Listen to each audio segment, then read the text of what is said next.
This is the Debunking Economics Podcast with Steve Keen and Phil Dobbie. The Archives. Episode 246. Global Britain, owned by the world.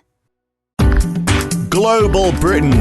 We were promised it after Brexit, so how's that working out for us? And does Global Britain mean we have more foreign direct investment into this country, or do we have more British investment in other countries, or is FDI, as it's called by the anachronistas, bad whichever way it goes? Or is it good whichever way it goes? And how does it compare to simply making stuff here and exporting it? Is that what really Global Britain should be about? If so, why is the government talking about FDIs? Even worse, FDIs that see people investing in our share market for companies that might not even be based here. Is there, in fact, any clarity of vision of what exactly we want? That's what we ask today on the Debunking Economics Podcast with Professor Steve Keen. I'm Phil Dobbie. Welcome along. Well, we learned today that Global Britain has got off to a bad start post-Brexit. Our exports to Europe in January fell by 40.1%, and we can't blame it all on COVID because exports to non-EU countries actually increased a little bit in January. So all in all, exports fell by over £5 billion in 1 month. It just happens to be the month after we left the EU. I wonder whether Global Britain, the new outlook that comes about because we have broken our ties with Europe, has encouraged by the likes of Steve Keen, I hasten to add, not me. I wonder whether that Global Britain means a Britain owned globally rather than a Britain trading globally. I say that because there was a story in the FT last week that says almost 2 months after Brexit, the value of British businesses sold to overseas buyers is the highest on record for that period at close to £20 billion in 2 months. This on top of 810 inbound deals in the second half of 2020, which totaled 137 billion. Clearly, UK PLC is up for sale. And the time is right. Remember in 2008 when the pound was worth almost $2, and before Brexit it was even talked about, it was $1.60. Now it's wavering around $1.20 and $1.40. It's at the top end of that right now because of the vaccine rollout. But this low price, Steve. I mean, this is a problem of a weak currency, isn't it? If you are, it makes you liable from corporate takeovers from overseas buyers, and that seems to be exactly what's happening right now. Yeah, well, I mean, this is it's also part of the whole mechanics of your total financial flows because, and this is one of the points that MMT gets right in the foundation. I believe they get it wrong when they extend it to the way they talk about international trade. But if you're running a current account deficit, so you are, let's say you're importing and paying other costs equivalent to 20 billion pounds, let's say, a year more than you're getting in, then that's balanced on the capital account. You've got to sell bonds to that level of value or sell other assets.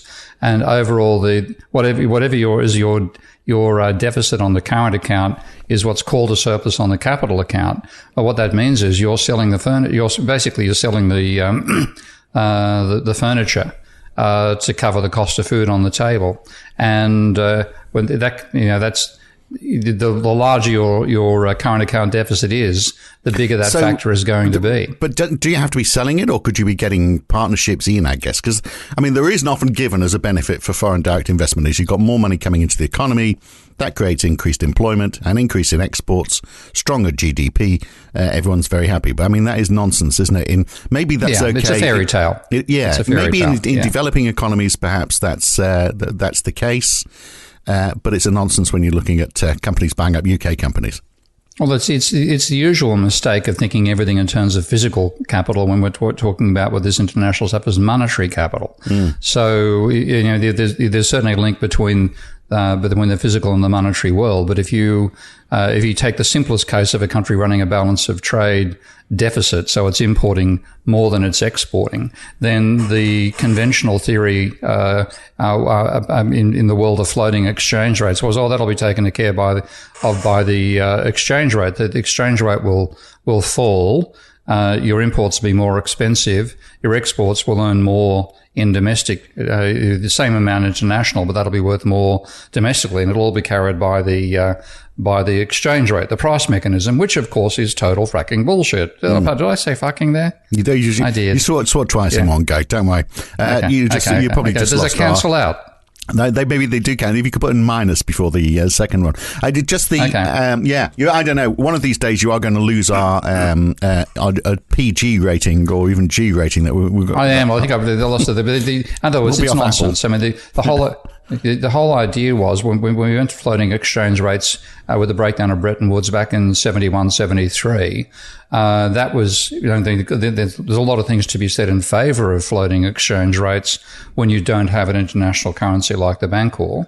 But when you have them, one of the arguments was, well, the price mechanism will solve everything.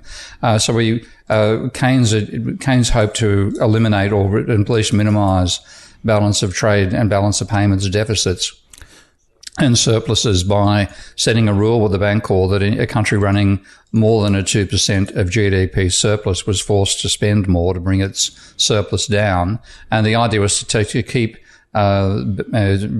trade deficits and trade surpluses sort of almost within a sort of bounds of rounding error around zero, with a plus or minus 2%. That was his target. Now the argument was, well, we couldn't achieve it with fixed exchange rates because with the American dollar being used rather than a global currency like the Bancor is supposed to be. But the argument was, don't worry, the price system will hop in here and that'll get rid of the trade surpluses and trade deficits.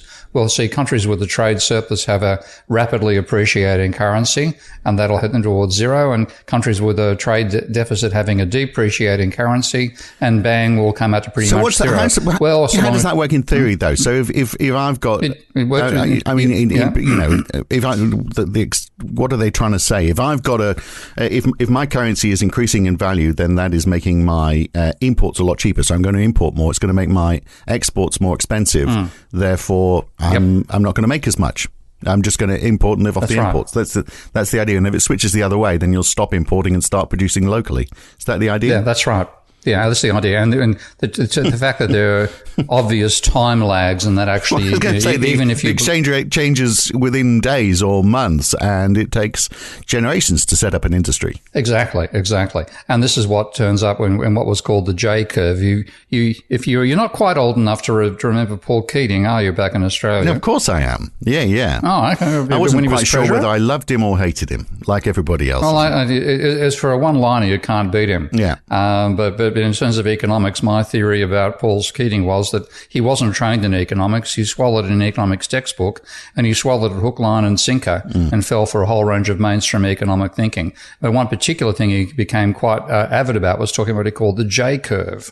And this is the idea that you don't get an immediate response to, if your value of your currency plunges by 10%, which can happen very rapidly, that doesn't automatically cause a quantity adjustment of 10% or more in the opposite direction, because as you said, it takes time to do these things. So there was the J curve, and you'd have a trade deficit for a while because you're exporting less than you're importing. Your currency would fall. That would encourage less imports fairly immediately because you're paying a higher price for them straight away. And then over time, you'd develop more export industries because your exports are now cheaper compared to the rest of the world.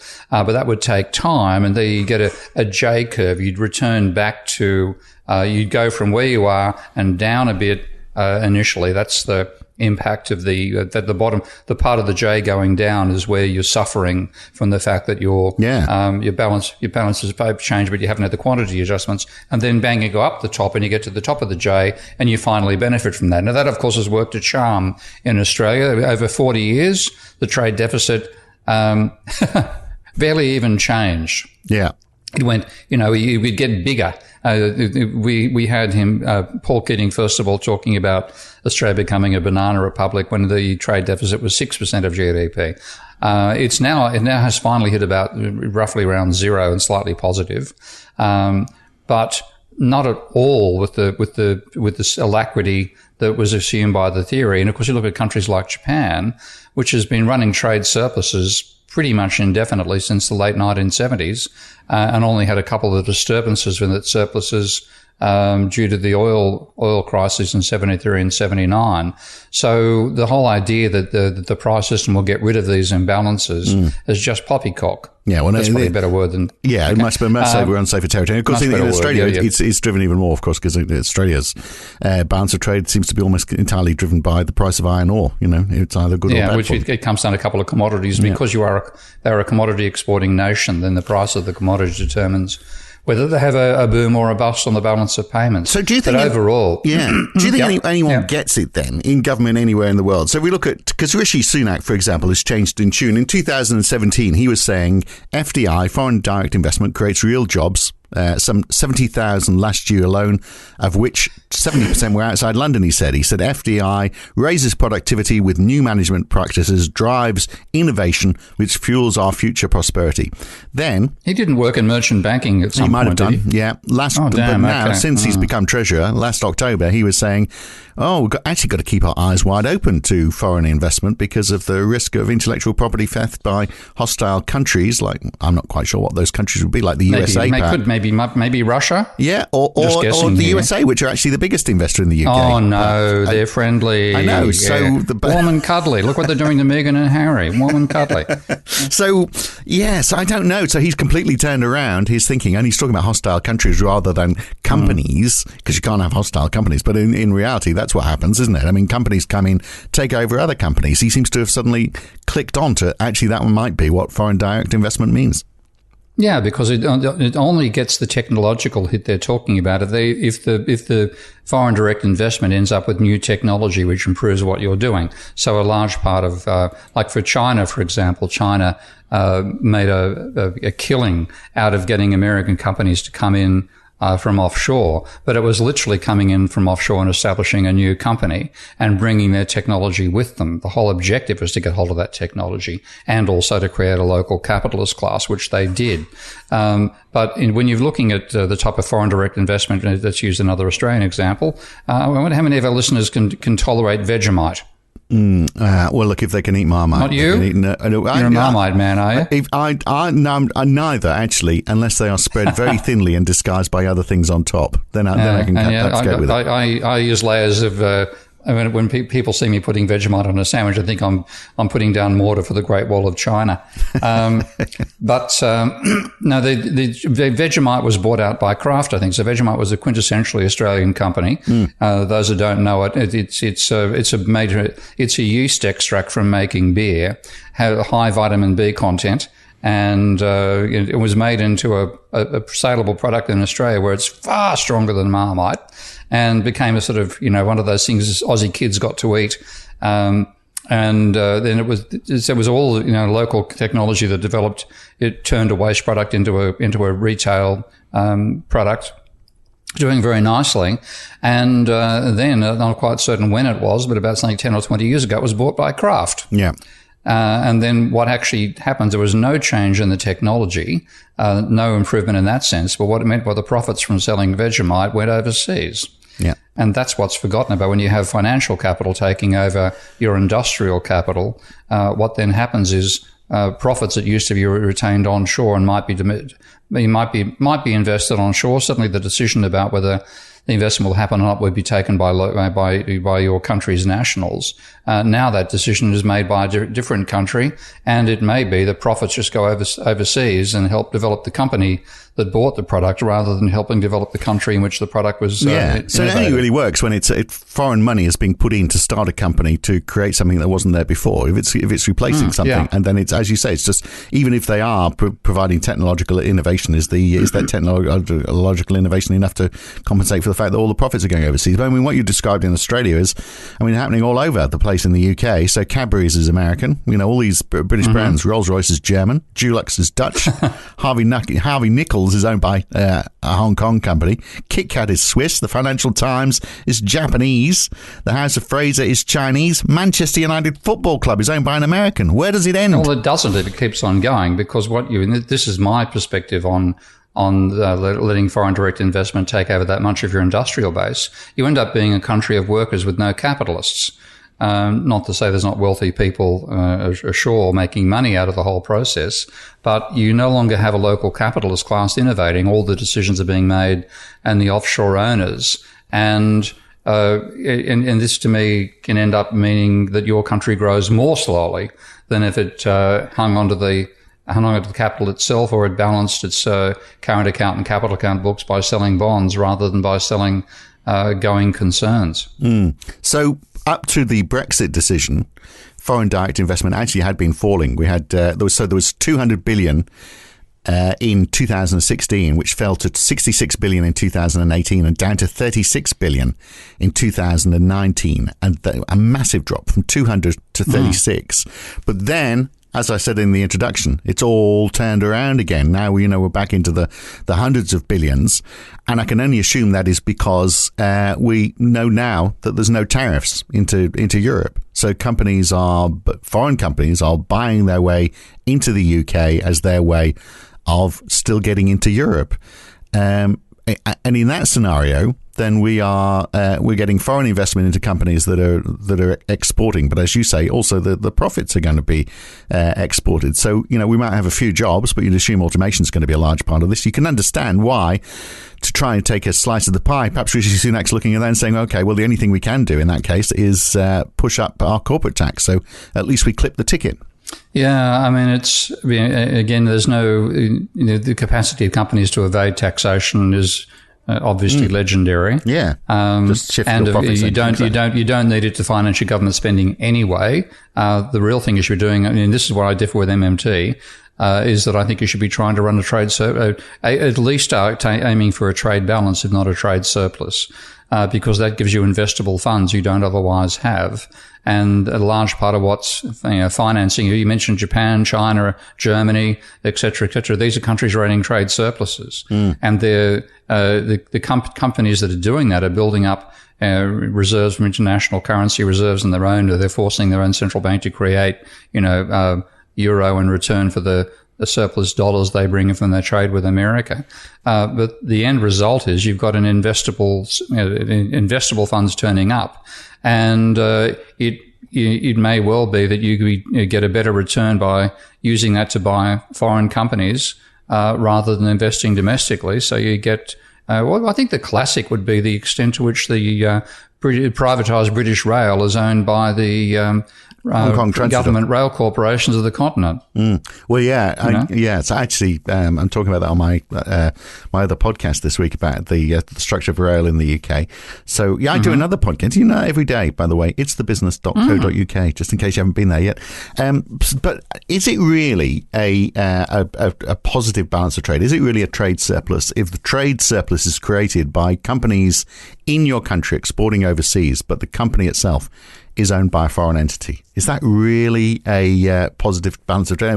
It would be on the books, wouldn't it? But it's on the books, but it just shows the extent to which the way economists think about the boundaries and the global economy isn't the way the boundaries actually exist, because transnational corporations, as they were once called, multinational companies, they have operations in numerous countries, and the profits in one country can be returns to people in another. And one essential thing about the model of free trade, which is so beholden of mainstream economists, is they assume perfect mobility, of capital and labour inside a country, and perfect immobility between countries. Now, the perfect mobility in a country is because they've got to say, you allocate your capital efficiently, or your labour and capital instantly move to the right place pointed to by price signals. But the reason for saying no mobility whatsoever, which of course is a complete contradiction of reality, the reason for saying that is that if you don't pretend that all profits in England are accrued to English capitalists and all wages to English workers, if you don't make that false assumption, then you can't prove that free trade is going to benefit everybody in that society, because the returns to capital, if there's a change in the price structure that favours capital over labour, those returns to capital in the UK could accrue to capitalists in America or China or Japan or Germany, and you don't get that guaranteed welfare benefit out of free trade. So they simply assume what the real world doesn't exist, which of course makes things a lot easier. So I've seen the IMF refer to where you've got those investments which are made, but it's really passed on to somewhere else. In other words, it's foreign companies owning and then repatriating the profits. They call it, so there's no real benefit to the local economy. They call them phantom FDIs. So that's a good one. Luxembourg is an example of that. Its inward FDI is about the same as the United States, but it's all transitory because their outward FDI is about the same as their inward FDI. So, I mean, that just says, okay, here's an economy. I hear it's a nice place to do your laundry. Well, exactly. Well, there it is. A lot of it, apparently, queuing up in and out. But I mean, it does, let's be profitable and just charitable, I should say, and just say it's the finance industry. And that is what, obviously the government is hoping here. They seem keen to boost the globalization of the City of London and attract new companies from overseas to invest here. But really what they're talking about when they say invest here, I mean, they're not even necessarily saying, are they, buy up a UK company. They're actually just saying, well, we want you to list here, list in Britain. I mean, that might count as more foreign investments too, but the companies aren't necessarily even located here. So is that good or bad or indifferent for the UK economy? I guess it creates a few extra jobs in the cities to try and replace those we've lost through Brexit, but really, it's no material benefit, is it? No, it's not a material benefit, and it's a form of deindustrialization as well. When the way foreign direct investment is sold, it helps you industrialize. Yes, there are examples of that. I mean, China, I think, is the classic case where foreign direct investment caused obvious, massive industrialization. But in general, when this is done under the steam of multinational corporations between countries of similar levels of development, it ends up being a way of scraping off the profit or getting rid of competitors and moving into buying a market position rather than necessarily bringing a new product to that market. So Britain investing overseas would obviously be a good thing if we were buying up companies overseas or helping to grow businesses overseas, because that would see those profits repatriated back here. But to do that, I guess we've got to have the companies. We've got to have that want to expand. We've got to have companies that are successful here that want to expand and take over companies in their line of work elsewhere. And I'm not so sure there's too many of those. No, well, you got a few British examples. I mean, what's the vacuum Dyson company? Well, he's moved overseas, but that's now based in Singapore, isn't it? Yeah, based in Singapore. Yeah. Well, I think it's a part of it's here, but most of the labour is done in Singapore. Yeah. What you can certainly say is that, like in terms of the UK's position, it's gone from one of the significant industrialised countries to an also-ran over the last 30 years, or certainly the last 20, 25 years. And a lot of that has been driven by, a free market approach, which basically said, let's ignore, this has been coming from Maggie Thatcher, let's make us into a service exporter rather than a manufacturing country. And that idea was the services are going to fill the void left by the collapse in the export market of manufacturers. But in fact, that hasn't happened. You've continued running a trade deficit, and manufacturing has gone from 20% of the economy to 10%. One of the countries you mentioned that's taking over British industries is a country called Germany. I believe they've tried it a couple of times before. So they're much more successful this time. Don't mention the war. Slight change of tack. Yeah. Exactly. Yeah. But yeah, that still has 20% of its GDP being from manufacturing. So to me, this whole idea that you can service sector your way out of trouble just doesn't realise that, yes, services are a major part of the economy, but when you leave banking out of it, there services like haircuts, health and so on, which are not particularly exportable, and you end up spending less on them than you spend on the manufacturers. And if you run your manufacturing sector down, you get a trade deficit and you get caught in a bit of a vicious cycle, which is where I think the UK is headed. Yeah. So if we were to try and turn that around, I guess if you had foreign companies investing money into this country to expand into this market and maybe to expand into Europe, like building cars here, for example, if they were able to provide some sort of innovation and perhaps use a bit of local expertise, I mean, it's not great, but it's a step in the right direction, isn't it? Because we can build on that expertise, and that there's got to be some hope there. And obviously, it's creating employment that didn't exist before. So that sort of, if it's expanding an existing entity, there is a benefit from that. Better than nothing at all, anyway. Well, that's one where you could regard the investment. You're going to hate me bringing in Elon Musk here, but Musk's building of a gigafactory in Germany. You can perceive it that way. I mean, yes, that is bringing a technology. He's actually he's not buying the German equivalent of Vegemite. What would that be? Sauerkraut. He's not buying a sauerkraut and selling it back to Germans. He's building a brand new factory with advanced technology, which has only been developed not just in America but in his company. And there's also talk of a partnership with VW. So that is a case where, yes, you are getting quite unique overseas technology as part of foreign direct investment, and that's the poster child of that sort of behaviour. But most of this stuff tends to be buying existing capital stock and taking over the ownership without actually changing the manner of production or improving the technology at all. So the FDI definition by the Office of National Statistics is where FDI is where the parent company controls at least 10% of the voting power of the company being invested in. So they can't. So if you just built factories here, if you were a German company and you just decided you're going to build factories here, then that actually wouldn't be counted as FDI by that definition, because you actually have to have bought into a company based here. So FDI, by that measure, basically is corporate takeovers, isn't it? It's not somebody expanding into this country and employing people. That wouldn't be counted as investment. How do they? If that's so, how do they actually classify a case of where a brand new firm is built and factory constructed? Is that covered in the stats? It must be covered in the stats. Well, they say no. The FDI is where the parent company controls at least 10% of the voting power of the company being invested in this country. So, well, I mean, if you have a company setting up a foreign-owned extension of itself, then it'll be 100% ownership. So it would still fall in there. What you're missing is any definition in terms of the physical capital. It's all about the financial capital. Yeah. And that's the problem, isn't it? It is all. So I mean, how should we measure it then? Well, I mean, I would actually like to divide it into when it is just simply a financial issue where you're taking over ownership of shares and doing nothing to the productive base, and versus ones where you are actually bringing in some technology, and preferably technology you don't have domestically, so you actually get the sort of benefit you're talking about for it. Now, I think you probably find that 90% plus of the investment is the former case, buying into the ownership structure. Very little of it would be bringing in foreign technology. The example of, I can't think of an equivalent example of Tesla to Germany in the UK.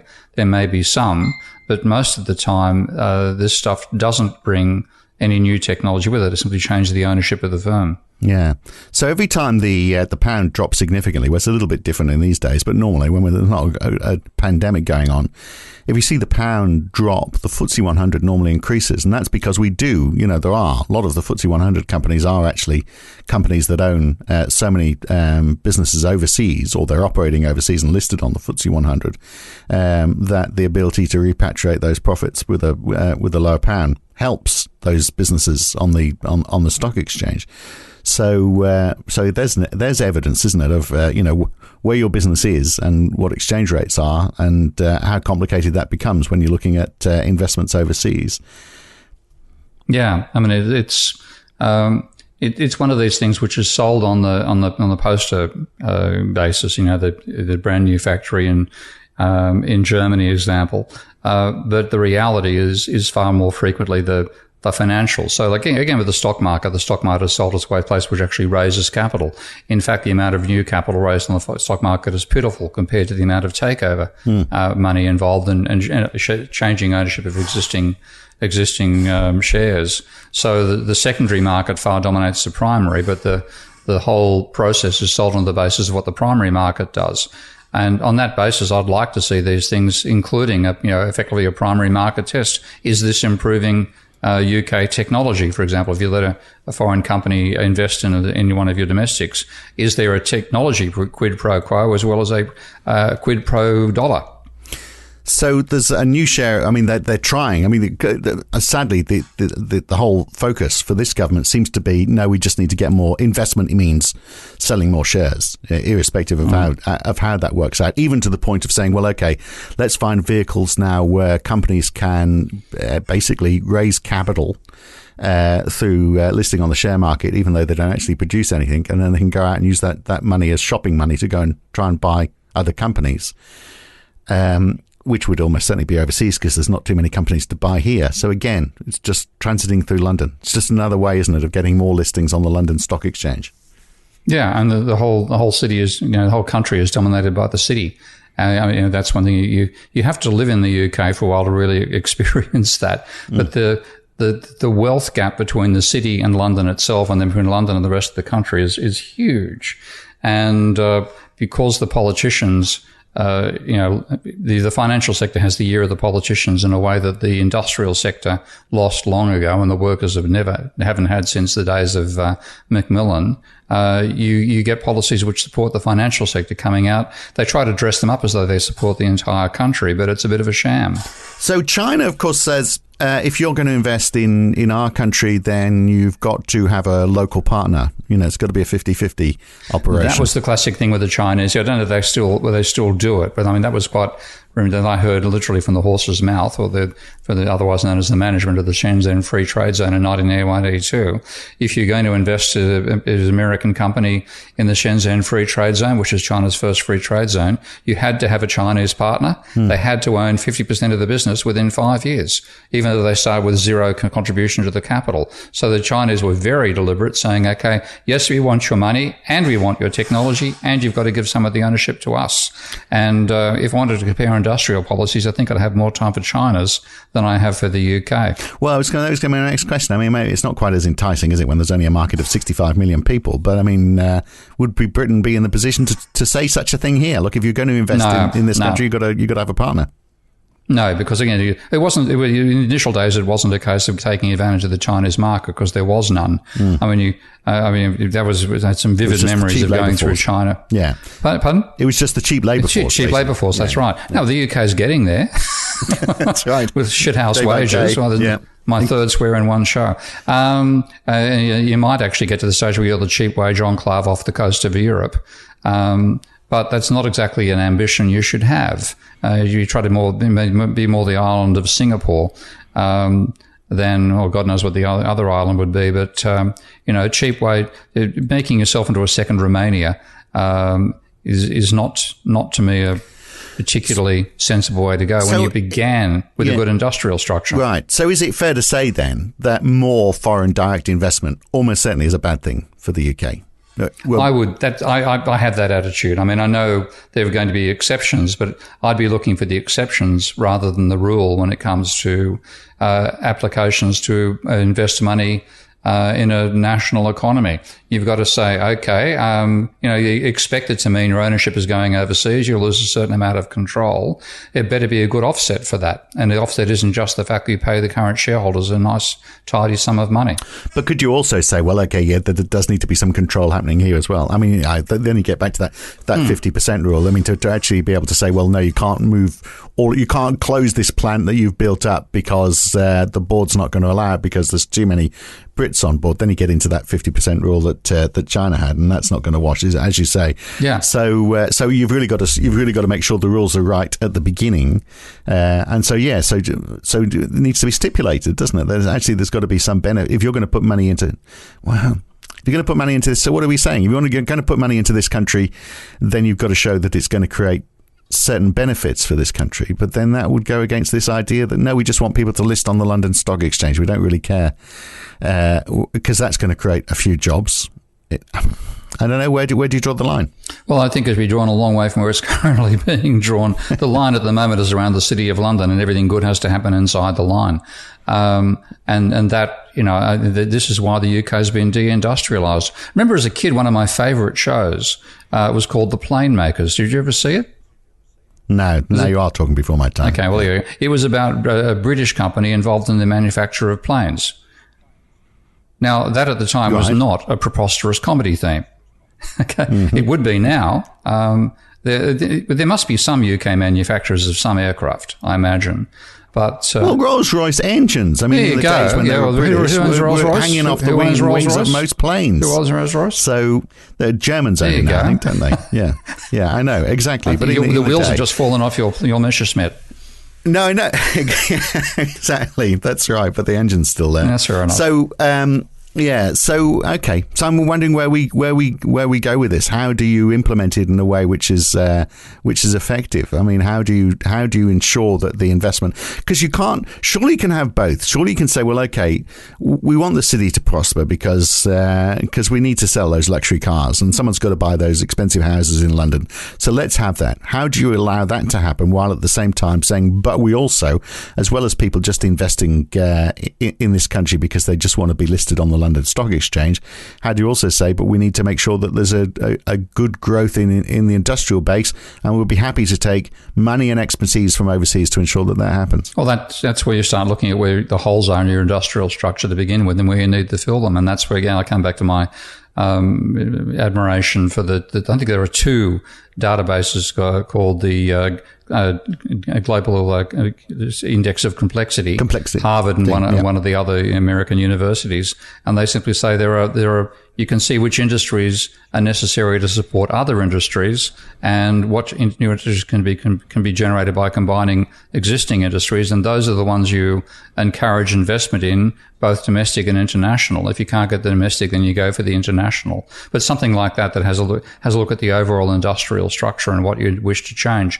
And of course, that's going to get much more serious, I think, in the aftermath, not just to COVID, but also with climate change coming our way. We could see the end of the days of long global supply chains. So do we say, okay, if you're not in those industries, you can't, or do we say, no, we'll give you some sort of incentive, we'll give you a tax break, or as we said, don't normally have much influence because people can shift around profit centers as they feel fit. But you give some sort of incentive. I don't know, maybe you give them lower rates, for example, for particular industries. The question whether you want to encourage the thing in the first place, but I'd certainly say if you're going to encourage foreign direct investment, make sure it's something that builds your industrial structure. Yeah. If it doesn't, then don't go looking for it. All right, that's fair enough. We'll leave it there. Great to talk again, Steve. Catch you next week. Okay, yep. And another absolute corker next week. We're going to look at the economics of how firms work, the idea of the supply and demand curves, and look, what conventional economists tell you is the way it works and how it works in reality. That's next time on the Debunking Economics podcast with Professor Steve Keen. I'm Phil Dobbie. Back next week. See you then. If you've enjoyed this podcast, then please share it with your friends, like it on YouTube, and subscribe to this channel.